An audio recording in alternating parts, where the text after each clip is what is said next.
We start the day's other headlines with the legal battle between the Trump administration and Harvard University.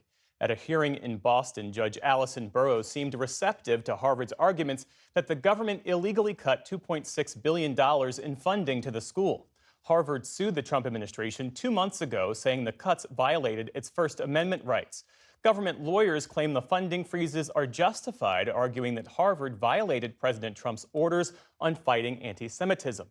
Today's hearing ended without a ruling, though the judge is expected to issue a decision later in writing.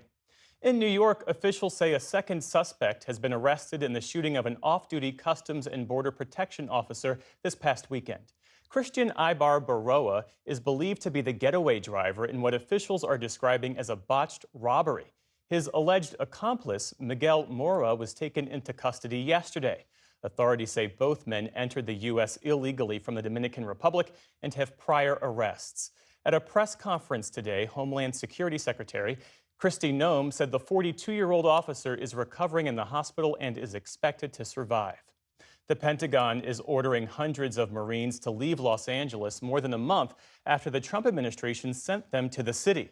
The 700 Marines were deployed on June 9th during protests against the administration's immigration crackdown.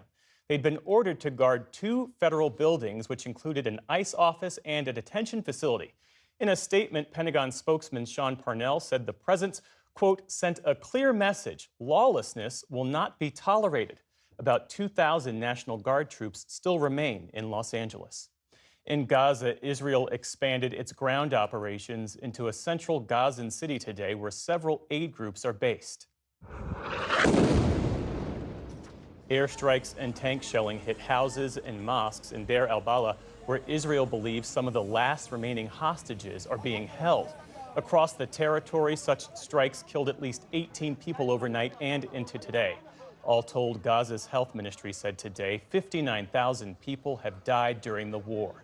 One resident who lost her sister in today's attacks said any hope for peace is lost.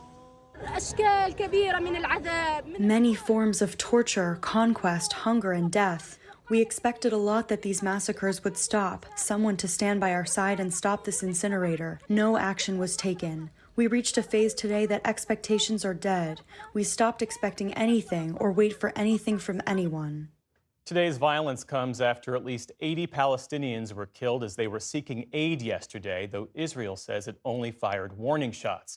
In response, foreign ministers from the UK, France, and more than 20 other countries issued a joint statement calling for Israel to end what it called the inhumane killing of civilians in Gaza.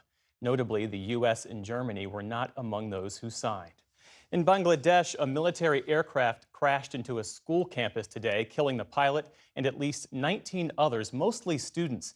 It happened this afternoon in the capital, Dhaka. Officials say a technical malfunction doomed the fighter jet shortly after takeoff from a nearby airbase. Emergency crews rushed to the fiery crash site where more than 170 students were pulled from the wreckage. Dozens were treated at a nearby hospital. The military says the pilot tried to steer the plane to a less populated area. The government announced a national day of mourning for tomorrow and has promised a full investigation. Here at home, federal aviation authorities said today they're investigating a close call over North Dakota last week involving a military aircraft and a passenger jet. Sorry about the aggressive maneuver. It caught me by surprise. This is not normal at all. I don't know why they didn't give us a heads up. The pilot of a Delta Airlines regional flight from Minneapolis to Minot, North Dakota, told passengers he quickly maneuvered mid-flight to avoid a B-52 bomber. Air Force officials confirmed a B-52 aircraft was flying in that area that evening. It comes as officials continue to investigate a crash in Washington, D.C. between a military helicopter and a regional American Airlines jet that killed 67 people. On Wall Street today, stocks ended mixed to start the trading week. The Dow Jones Industrial Average dipped less than 20 points, so virtually flat. The Nasdaq rose nearly 80 points on the day. The S&P 500 managed a slight gain to close at a new all-time high. And a passing of note tonight, actor Malcolm Jamal Warner has died. You tucked it in a little more. It's tucked into my socks. As teenage son Theo Huxtable on The Cosby Show, he created countless classic TV moments over its 8 seasons. His blend of sharp wit and emotional depth earned him an Emmy nomination back in 1986 and left an indelible mark on a generation of television viewers. Warner also won a Grammy for his work as a musician. Authorities in Costa Rica say he drowned yesterday afternoon while swimming on the Caribbean coast. According to press reports, he was on vacation with his family. Malcolm Jamal Warner was 54 years old. Still to come on the News Hour, former Texas Congressman Beto O'Rourke discusses President Trump's push to redraw the state's congressional districts. Tamara Keith and Amy Walter break down the latest political headlines. And leading literary critics give their picks for the best books for summer reading.